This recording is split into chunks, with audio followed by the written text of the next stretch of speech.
Hello, everyone, and welcome to Tabor Talk. Welcome to the Catskills. I have not been doing a lot of videos. I try to do at least one, or at least I have been over the past year or so.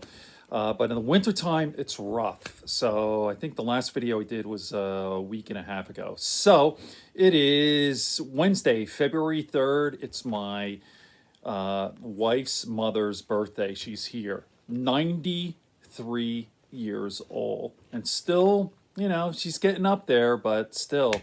So happy birthday to Mom. Her name is Sophie Stolzer. Happy birthday, Mom. Okay, so a lot of things going on here. The Senate trial is next week. I'll be doing some videos about this, covering that a bit. Who knows what's going to happen there? And, there's even word that Trump is going to defend himself. I think that would be absolutely hilarious. I hope that happens. Okay. By the way, it's kind of a waste of time because nothing's going to come of it, right? These craven, cowardly Republicans, we already know they're not going to relent. They're cowards, right? So and the whole idea is that all they care about is themselves, keeping power. I mean, you look at the polls here. The Trump on the Republican Party's fucked up. It's dead. It's divided. It's insane.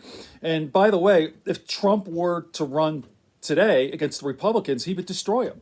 It's not even close. So that's how fucked up that party is. Not Ted Cruz or Mike Pence. It's Donald Trump. After all of this, there's just so many of them. 73 million fucking insane people, or whatever. The people who voted for him. Not all of them are insane, but many of them are. There's Trumpism. There's that crazy, insane right. The people we saw storming the Capitol. The people I see on my Facebook page. Not nice people. They're crazy. All right. So I want to talk about podcasts here. Everyone who follows me knows me. I'm a huge Joe Rogan fan. I've been following him since the beginning. 2009, December, Christmas Eve, 2009, Joe Rogan started his podcast in his basement. He was with Brian Redman. 11 years later, Joe Rogan has the #1 podcast. He's in Spotify. Now, exclusively on Spotify, hundreds of millions of dollars, the contract and all this. And I've done videos about this. Some people are pissed. They've left in droves and they're looking for other people to listen to. So, and which is what I want to talk about now. First, I want to say I am a fan, and I'm not leaving Joe. I was a little annoyed with Joe because he was going after Biden. He still does, not nearly as much, but Joe's got a hard on for Biden. The governor out there in California. What's his name? Gavin Newsom. I don't know. The mayor there, Garcetti. He's pissed off, and woke people. He's got that thing which is a little annoying, but he hasn't been talking about it as much. Like yesterday, episode number 1605, which was Mark Smith. He's incredible. He's a jetliner, well, actually, he's an airline pilot, mixed martial artist referee, and a lot of other things. A really fascinating guy. He actually used to work in the White House. He talked about, Joe asked Mark who his favorite president was. He said George W. Bush, and Joe Rogan was like, "Really?" He goes, "No, dude. Politics aside, George W. Bush was a fucking awesome guy, really nice guy, would talk to you really down to earth."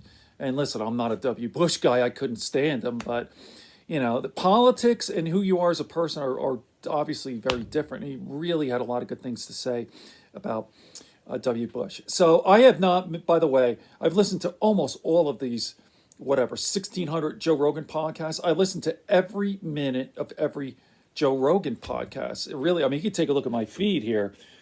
See that green all the way to the end? I don't miss a single episode. Even if the topic doesn't interest me, it's just I'm a loyal Joe Rogan fan, which was kind of weird. I was getting pissed at him last year when he was going after Biden. I almost left. My wife was pissed. Like, why do you still listen to this ass? I go, no, Joe's a good guy. Joe's a really decent, good guy, and blah blah blah. Okay, so the other guy people, as I said, people who are leaving sort of in droves. I don't know about that, but they're pissed off at Joe. Joe's now, he's an elite guy. You know, he used to be Joe who spoke for the average person, your average Joe, and now he's making hundreds of millions of dollars. There's a guy here, and I've actually done a video, at least a couple of videos, on this gentleman, Lex Fridman. He's out there in MIT and he works in artificial intelligence. And he's been on Joe Rogan's show before. He's been on 5 times. It's actually how I found out about Lex. And I have listened to, he's got 154, I believe, podcast episodes, and they go long. It's log style format, 3, sometimes 4 hours. And I've listened to 130 of them. All right. That's who I am. When I get into someone, I'm fucking whole hog.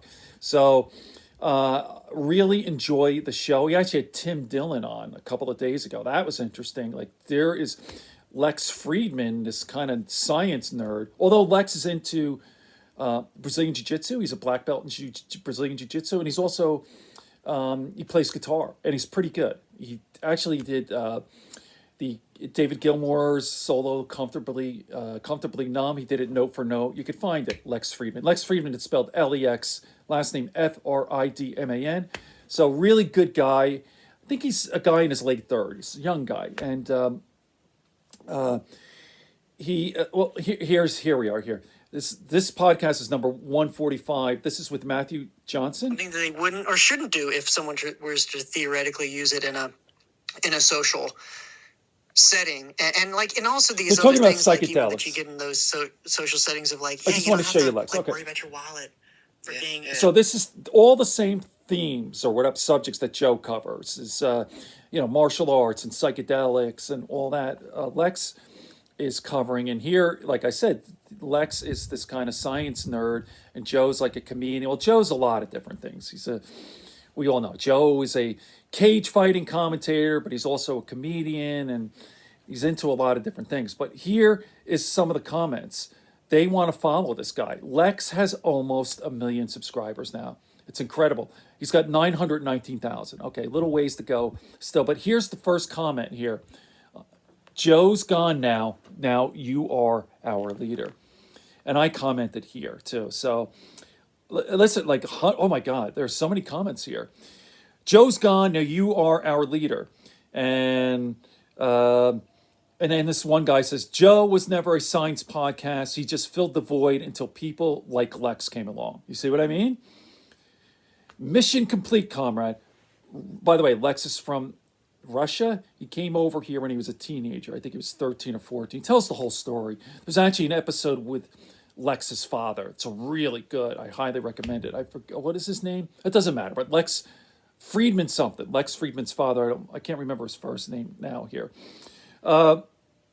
This guy says it's tough finding a good cult these days. Although, what does this mean? A cult following? Whatever. Joe Rogan, he kind of has a cult following. Some, if you want to call it that. And then here we are. This is what I would say. We definitely have Joe to thank for Lex. I've been noticing an influx of Rogan-like memes on Lex's podcast. And here we are. So I highly recommend it. I'm going to be doing more of Fridman's podcast, not just Joe Rogan. I just wanted to introduce that now. And I'll be covering not only Joe Rogan's podcast, which I used to do every single podcast, not so much with the winter here, but I'll be doing Joe Rogan's podcast as well as Lex Fridman and getting into the details more. So here, let me just say a little bit more. For a woman sexually assaulted by some creep at a concert or something because they're laying down, being There's far a out. million sources of anxiety. Okay. He always wears the tie, that suit and the tie. Versus internal. See? I just wanted to keep this short. I wanted to keep it under 10 minutes. I'm a little over 9, and hopefully I'll be doing more of these. All right. It's cold out. It's like 18 degrees now. We had a lot of snow the other day, and my hands are freezing. I'm ready to go in. Good friends, good books, and a sleepy conscience. Peace, love, and understanding here on Tabor Talk.